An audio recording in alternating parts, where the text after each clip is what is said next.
네, 고 웨스트 시간으로 이어가겠습니다. 간밤 뉴욕 증시는 보합권에서 3대 지수 모두 마감이 됐습니다. 월가 분위기 박찬희 기자와 함께 짚어보도록 하겠습니다.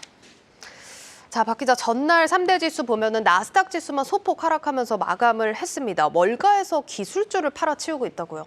네, 맞습니다. 부활절 3일 연휴를 마치고 돌아온 이 미국 증시는 전날 혼조세를 보였습니다. 내일 발표되는 3월 소비자 물가지수를 앞두고 이 시장의 경계감이 높았기 때문인데요. 이런 가운데 애플과 마이크로소프트, 테슬라 등 빅테크 기업들을 중심으로 매도 물량이 좀 나오면서 나스닥 지수가 홀로 하락했습니다. 전문가들은 최근 기술주가 증시의 견인차 역할을 했다고 봐도 무방할 정도로 급등했기 때문에 차익 실현 움직임이 나왔다라고 해석했습니다. 그러면서 차익 실현의 주체가 월가 헤지펀드라고 분석을 했는데요.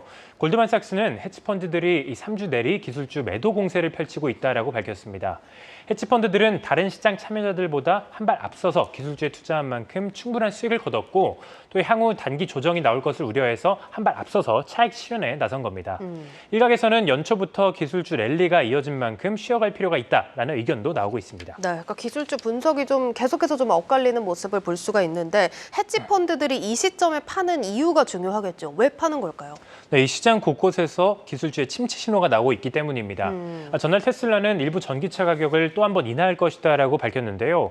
이는 매출 의존도가 높은 중국 시장에서 1분기 자동차 판매량이 감소했기 때문에 그런 소식이 나온 것으로 풀이가 됩니다. 테슬라는 전체 매출의 약 25%가 중국 시장에서 발생하는데요. 이런 가운데 중국의 1분기 자동차 판매량이 전년 동기 대비 13% 급감하면서 테슬라의 실적이 충격을 받을 것이다라는 우려가 나온 겁니다. 테슬라는 이 소식에 장 초반 3%까지 급락했는데요.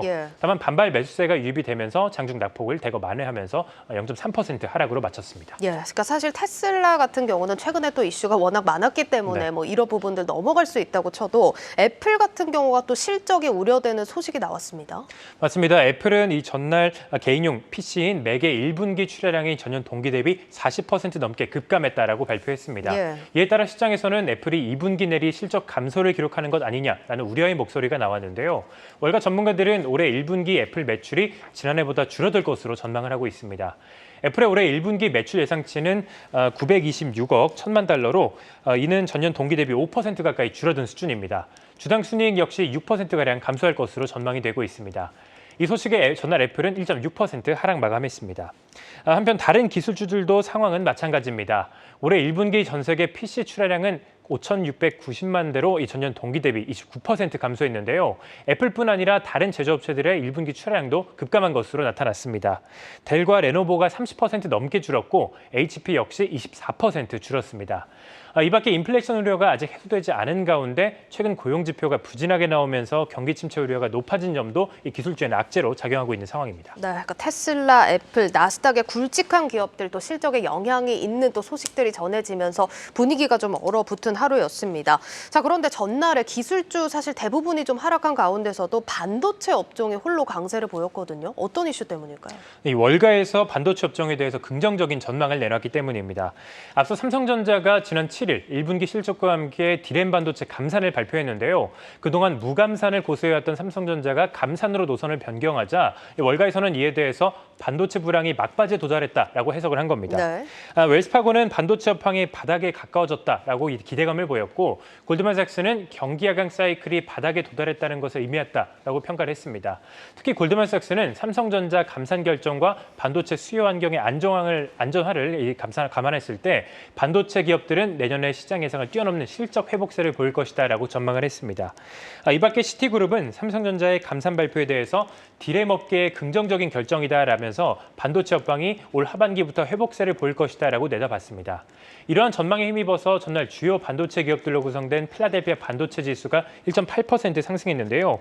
개별 종목 중에서는 삼성전자, SK하이닉스에 이어서 디램 분야 3위를 차지하고 있는 마이크론이 8% 급등했고 또 AMD, 엔비디아 등 다른 반도체주도 나란히 강세를 보였습니다. 네, 이렇게 뉴욕 증시 기업 이슈들 체크를 해봤습니다. 자, 이제 미국 증시 개장이 또 얼마 남지 않은 상황입니다. 오늘 시장에서 어떤 부분 또 주요하게 봐야 될까요? 먼저 미국 지수 선물부터 살펴볼 필요가 있겠습니다. 현재 3대 지수 모두 개장 전에 강보합세에서 등락을 보이고 있는데요. 내일부터 사흘 내리 중요한 일정이 쏟아지기 때문에 개장 이후에도 높은 경계감 속에 보합권을 이어갈 것으로 보입니다. 다만 오늘도 반도체 업종은 개장 전부터 강세를 보이고 있습니다. 내일 주요 일정부터 살펴보도록 하겠습니다. 내일 전 세계가 주목하고 있는 미국의 3월 소비자 물가지수가 발표됩니다.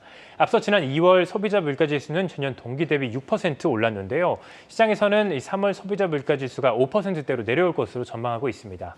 이번 결과에 따라서 미국 연준의 통화정책 방향이 결정될 것으로 예상되는 만큼 시장의 관망세가 조금 짙은 모습입니다. 이 밖에 소비자 물가지수 외에도 내일 3월 FOMC 의사록과 또 G20 재무장관과 중앙은행 총재 회의도 예정돼 있습니다. 이후 23일에는 3월 생산자 물가지수, 14일에는 3월 산업 생산과 소매 판매 등 굵직한 지표도 예정돼 있습니다. 네, 고 웨스트 글로벌 콘텐츠부 박찬희 기자와 함께했습니다.